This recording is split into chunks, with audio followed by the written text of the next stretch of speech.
Puji Tuhan, selamat pagi.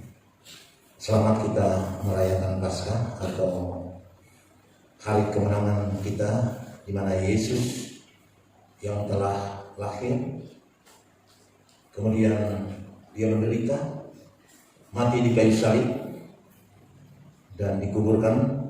3 hari berikutnya Yesus bangkit. Puji Tuhan. Sebab itu di hari yang mulia ini, yaitu hari raya Paskah, saya ingin membawa saudara dalam satu pembacaan Yohanes 11 ayat 25 dan 26. Kalau sudah dapat, saudara bisa bangkit berdiri bersama-sama. Kita baca ayat ini dengan suara yang nyaring. Yohanes 11 ayat 25 dan 26. 1, 2, 3. Jawab Yesus, "Akulah kebangkitan dan hidup. Barang siapa percaya kepadaku, ia akan hidup walaupun ia sudah mati. Dan setiap orang yang hidup dan yang percaya kepadaku tidak akan mati selama-lamanya." Percayakah engkau akan hal ini? Sekali lagi kita membaca ayat ini dengan lebih nyaring lagi. Jawab Yesus, "Akulah kebangkitan dan hidup. Barang siapa percaya kepadaku, ia akan hidup walaupun ia sudah mati. Dan setiap orang yang hidup dan yang percaya kepadaku tidak akan mati selama-lamanya. Percayakah engkau akan hal ini?" Semua berkata amin. Puji Tuhan. Saya berikan topik Yesus sumber kehidupan. Jadi sekali lagi, Yesus sumber kehidupan. Dan ini sangat nyata bahwa Yesus sudah bangkit. Karena Yesus sudah bangkit dan disaksikan banyak orang tentang kebangkitan tersebut, dan sejarah menuliskan, mencatat tentang hal kematian dan kebangkitan Yesus Kristus. Apa sih makna kebangkitan Yesus? Apa saja makna-makna tersebut? Tentunya kebangkitan Kristus itu memiliki makna. Sesuatu hal yang mulia yang dikerjakan oleh Bapa di surga melalui anaknya yang telah datang ke dunia ini. Waktu dia lahir memiliki makna. Waktu dia mati memiliki makna. Dan waktu dia bangkit memiliki makna pula. Kebangkitan Yesus ini merupakan makna yang pertama. Sebenarnya ada banyak makna, tapi karena kita diberikan waktu hanya sejam ibadat, saya coba meringkas makna-makna ini. Jadi pertama, perlu kita ketahui makna kebangkitan Yesus itu. Yang pertama menunjuk kepada kehidupan kekal. Jadi makna yang pertama menunjuk kepada kehidupan yang kekal. Dan hal itu kita sudah baca bersama-sama tadi. Jawab Yesus, "Akulah kebangkitan dan hidup. Barang siapa percaya kepadaku, ia akan hidup walaupun ia sudah mati." Dan dilanjutkan dengan ayat yang 26. "Dan setiap orang yang hidup dan yang percaya kepadaku tidak akan mati selama-lamanya." Dan dia bertanya, percayakah akan hal ini? Percayakah kita akan hal ini? Jadi makna kebangkitan Yesus Kristus menuju kepada kehidupan kekal. Makna inilah yang kita rindu supaya kita memiliki makna ini.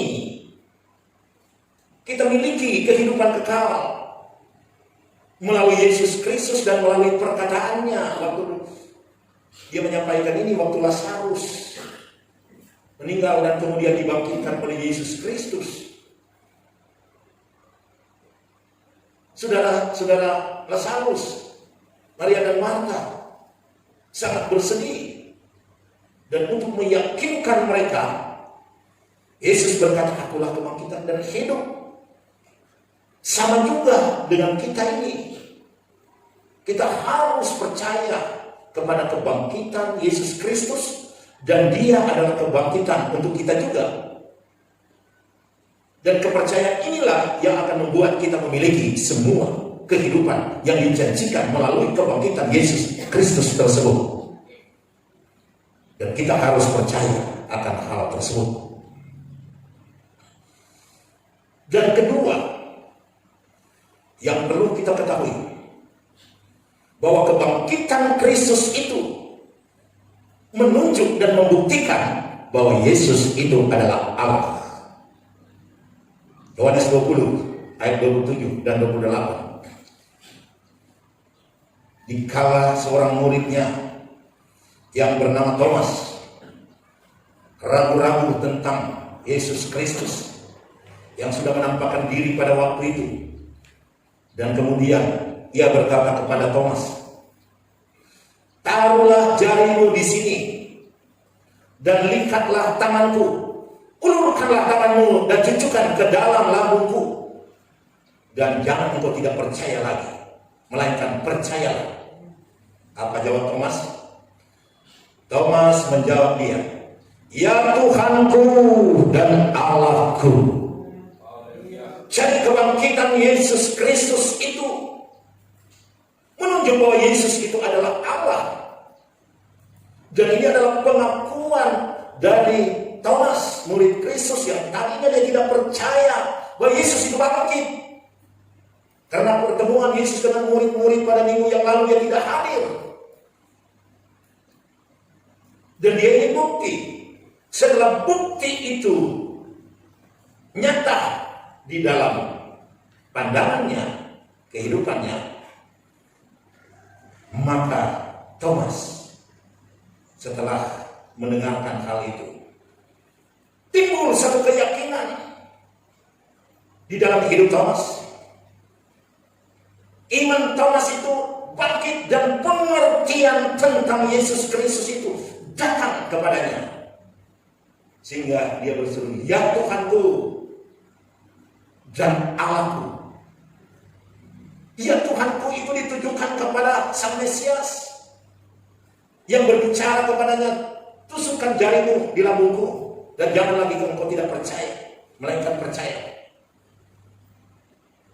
Ya Tuhanku, dan dia juga menyebutkan dan Allahku, menunjuk kepada Yesus Kristus. Jadi makna kebangkitan Yesus menunjuk bahwa Yesus adalah Allah. Sehingga kita sebagai umat Kristiani di hari-hari ini, di dalam berbagai macam masalah yang kita hadapi, terlebih COVID-19 ini, di mana ini sangat menakutkan manusia di dunia ini. Tapi kebangkitan Yesus yang menunjukkan bahwa dia adalah Allah. Allah adalah perlindungan kita. Allah adalah pertolongan kita. Allah adalah penuntun kita. Allah adalah penyelamat kita semua. Kita berikan kemuliaan untuk Tuhan. Haleluya. Itulah makna kedua. Iman kita yang ketiga. Iman kita ini umat Kristiani tidak sia-sia. Mengapa tidak sia-sia? Karena iman kita juga berlandaskan fakta sejarah. Karena kebangkitan Yesus Kristus itu disaksikan banyak orang. Bahkan waktu dia mau terangkat ke surga ada 500 mata melihat. Yang artinya kebangkitan Yesus itu disaksikan oleh banyak orang. Pertama-tama disaksikan oleh pasukan yang menjaga. Kemudian disogok oleh para imam untuk jangan bicarakan tentang kebangkitan ini. Katakan bahwa dia sudah dicuri oleh murid-muridnya, atau mayatnya dicuri oleh murid-muridnya. Walaupun disogok untuk berdusta, tetapi mereka menyaksikan kebangkitan Yesus. Kemudian ada beberapa wanita datang ke kubur itu pagi-pagi membawa rempah-rempah. Ada malaikat di situ. dan memberitahukan kepada mereka bahwa Yesus yang mereka cari itu tidak ada di sini lagi. Yesus itu sudah bangkit. Ini saksi mata, fakta sejarah. Kemudian selama 40 hari murid-murid itu bertemu dengan Yesus. Bukan hanya 12 murid, tapi orang yang percaya kepada Kristus menyaksikan tentang hal ini. Dan ini fakta sejarah. Baik yang dituliskan di dalam Injil, baik penulis dari orang Yahudi menuliskan bahwa Yesus itu disalib, Yesus itu bangkit. Jadi iman kita kepada Yesus Kristus yang bangkit itu tidak sia-sia. Ada fakta sejarah. Sebagaimana fakta sejarah yang menuliskan bahwa bangsa Indonesia pernah dijajah dan kemudian merdeka. Dan saudara percaya mengalami anak-anak kita yang tidak melihat dan tidak merasakan itu, tapi mereka percaya karena ditulis dalam sejarah. Demikian pula kita. Iman kita dikuatkan dengan fakta sejarah. Karena kebangkitan Yesus Kristus, setelah dia dikubur 3 hari 3 malam, dia bangkit. Dan perlu juga saudara ketahui, dengan iman kita kepada Yesus Kristus yang sudah bangkit ini, kebangkitan Yesus Kristus itu memberikan kemuliaan bagi kita. Efesus 1 ayat 18. Dan supaya ia menjadikan mata hatimu terang. Perhatikan, dan supaya ia menjadikan mata hatimu terang, agar kamu mengerti pengharapan apakah yang terkandung dalam panggilannya, betapa kayanya kemuliaan bagian yang ditentukannya bagi orang-orang kudus. Ayat 19. Dan betapa hebat kuasanya bagi kita yang percaya sesuai dengan kekuatan kuasanya. Jadi betapa hebatnya kuasanya bagi kita. Bagi kita yang percaya kepada Yesus Kristus dengan kekuatan kuasanya. Jadi kepercayaan kita ini tidak sia-sia, memberikan kemuliaan dan betapa hebat kuasanya bagi kita. Bagi kita yang percaya kepada Yesus Kristus yang telah lahir, yang telah menderita, mati di kayu salib, darahnya menetes untuk menebus dosa kita. Dia menyerahkan nyawanya. Dia berteriak, Eli, Eli, lama sabachthani. Dan kemudian terjadi gelap gulita di tempat tersebut. Putuslah nyawa Yesus. Kemudian diturunkan, dibawa ke kubur, dijaga ketat oleh pasukan-pasukan Romawi. Tetapi menjelang pagi terjadi gempa bumi, kemudian batu itu tergolek, ada malaikat di situ. Kuasa kematian itu tidak dapat menahan Yesus Kristus dikubur. Yesus bangkit. Dan itulah kepercayaan kita. Betapa hebat kuasanya bagi kita yang percaya sesuai dengan kekuatan kuasanya.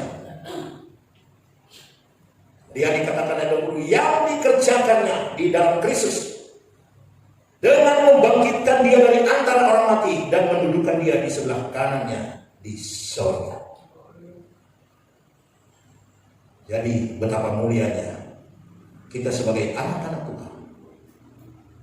Betapa indahnya kita sebagai orang Kristen, karena kita dimuliakan oleh Tuhan. Ada kekuasaan yang hebat dan dahsyat yang Allah karuniakan kepada kita, yang dikerjakannya bagi kita. Dan ini merupakan makna yang perlu kita pegang, bahwa memang Yesus itu sumber kehidupan, dan nyata Yesus sudah bangkit. Dan kita sudah tahu apa makna itu. Makna kebangkitan Yesus sekali lagi menuju kepada kehidupan kekal dan menuju bahwa Yesus itu adalah Allah. Dan iman umat Kristiani berlandaskan fakta sejarah tentang kebangkitan Yesus yang disaksikan banyak orang. Dan kemudian yang terakhir, dengan kebangkitan Yesus memberi kemuliaan bagi kita sekalian. Kita berikan kemuliaan untuk Tuhan yang telah memuliakan kehidupan. Terpujilah nama Tuhan Yesus Kristus, sumber kehidupan bagi kita sekalian. Amin. Tuhan memberkati kita.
Saudara jemaat yang dikasih Tuhan, di roti saudara tertulis ayat.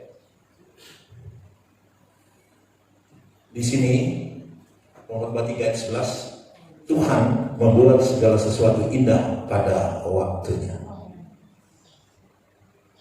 Bapa di surga, di tangan kanan kami yang terangkat ke atas ada roti, yang semuanya ini menunjuk kepada kematian-Mu di kayu salib.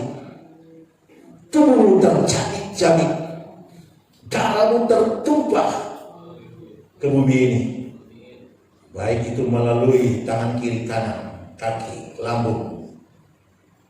Semuanya ini memiliki makna yang indah bagi kami.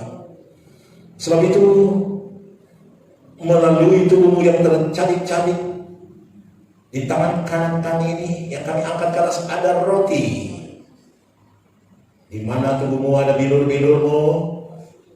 Bilur-bilur-Mu menyembuhkan kami, menguatkan kami. Iman kami bertumbuh di dalam Tuhan, menjadi kokoh dan tak tergoyahkan. Terpujilah nama-Mu Bapa. Dan kami akan memakan roti ini, tapi kami akan dituntun oleh firman-Mu. Markus 14 ayat 22. Dan ketika Yesus dan murid-muridnya sedang makan, Yesus mengambil roti, mengucap berkat, memecah-mecahkannya, lalu memberikan kepada mereka dan berkata, ambillah, ini tubuhku. Kita makan dengan iman di dalam Yesus Kristus. Haleluya.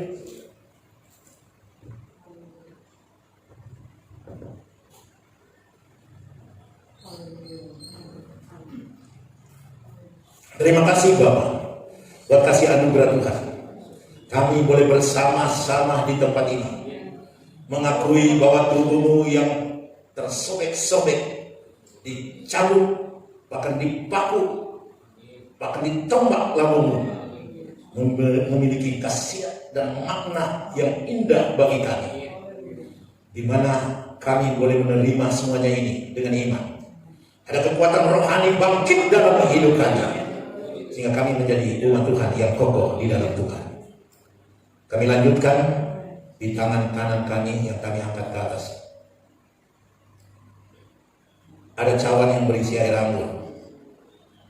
Dan ini menunjuk kepada darah-Mu yang tercurah di atas bukit Golgota, yang dimana darah-Mu memuduskan kami, menyucikan kami dari segala dosa kami, bahkan sampai hati nurani kami yang berdosa disucikan, sehingga kami layak menghadap hadirat Allah.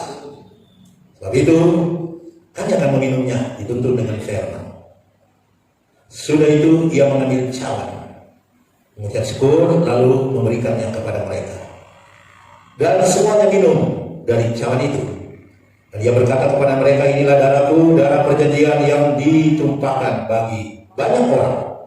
Kita minum dengan iman di dalam nama Yesus. Haleluya.